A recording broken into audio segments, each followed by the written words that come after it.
Daddy సాల్ చేస్తున్నాడు? మా అన్నయ్య చేస్తున్నాడండి. ఓ మీ తమ్ముడు వచ్చాడు కదా, వెళ్ళి అన్ని ఏం కొంటాడు.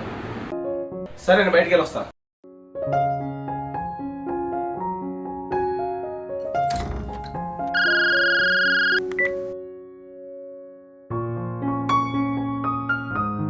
ఆ చెల్లి నేను కొడుతున్నాడంట బావా, తమ్ముడు చెప్పాడు.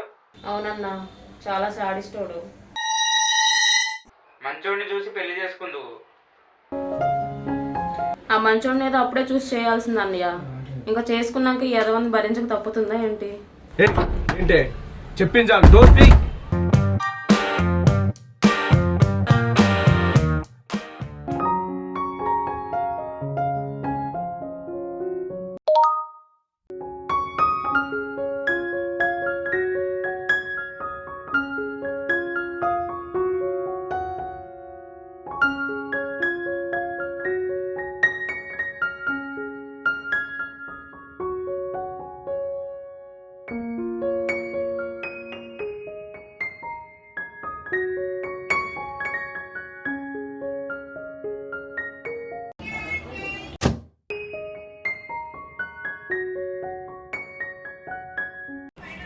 ఏం చేస్తున్నావే? ఏంటండి ఈ రోజు కూడా మళ్ళీ తాగేసి వచ్చారా? నాకేం చెప్పిన మాట లెక్క.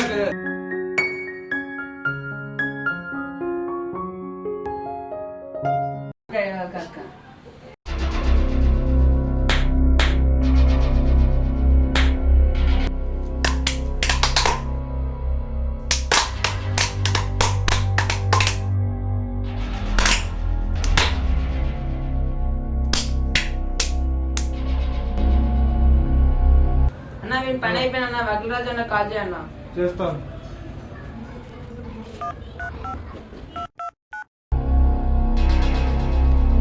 రే చెప్పరా. చెల్లిని బావా చాలా హింసిస్తున్నాడు, ఒకసారి చెల్లె వాళ్ళ ఇంటికి రారా. సరే, ఒక 2 hours లో వస్తారా? సరేరా, త్వరగా రారా ప్లీజ్. ఓదార్చురా సాయి. రే ఏమైందిరా? ఏముందిరా, ఎవరితోనో మాట్లాడితే టార్చర్ చూపిస్తున్నాడు, ఫుల్గా కొడుతున్నాడు. మేము మాట్లాడినా ఫుల్గా కొడుతున్నాడు. ఇప్పుడు కొడుతుంటే వచ్చి కాపాడినాం. అరే ఇల్లు లేపండి రా.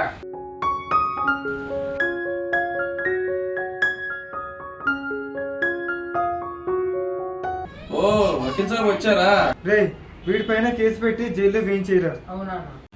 రే నువ్వు చేసిన పనికి మినిమం 3 సంవత్సరాలు జైలుకి పోతావు. పెట్టమంటావా కేసు? ఓహో, ఇప్పుడు మీరు అందరు కలిసి నాకు జైలు పంపాలని చూస్తారా? నీ పైన కేసు వేస్తా అంటే మీ ఆవిడ ఏమన్నదో తెలుసా?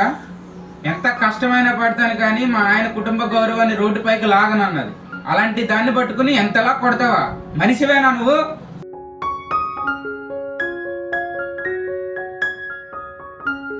సారీ మా, ఇంకెప్పుడు మీ చెల్లిని బాధ పెట్టను, బాగా చూసుకుంటా. సారీ, ఇంకెప్పుడు నిన్ను బాధ పెట్టను, నాకు క్షమిస్తావా? చూశారు కదా, ఇదొక కుటుంబం కథ. ఈ రోజు మన సమాజంలో చాలా మంది ఎదుర్కొంటున్న సమస్య ఈ గృహహింస. గృహహింస అంటే శారీరకంగా కొట్టడము అలాంటిదే కాదు, మానసికంగా ఇబ్బంది పెట్టినా, ఆర్థికంగా ఇబ్బంది పెట్టినా ఇదన్నీ కూడా గృహహింసలోకే వస్తాయి. గృహహింస నేరం కింద అప్ టు 3 years వరకు జైల్లోకి వెళ్లాల్సి వస్తుంది. సో గృహహింసకు నో చెప్పండి. ఒకవేళ ఏదైనా అమ్మాయి కానీ స్త్రీ కానీ గృహహింసను ఎదుర్కొంటే ఖచ్చితంగా పోలీస్ స్టేషన్కి వెళ్ళి కంప్లైంట్ ఇవ్వండి, అది మీ హక్కు. అంతేకాదు కోర్టు ద్వారాగా మీరు రక్షణని పొందొచ్చు. అలాగే మీకు ఆర్థికంగా మీ హస్బెండ్ చేత మీకు పైసలు ఇప్పిస్తుంది. సో కంప్లైంట్ ఇవ్వడానికి కోర్టు వెళ్ళడానికి భయపడకండి, మీ హక్కును మీరు కాపాడుకోండి.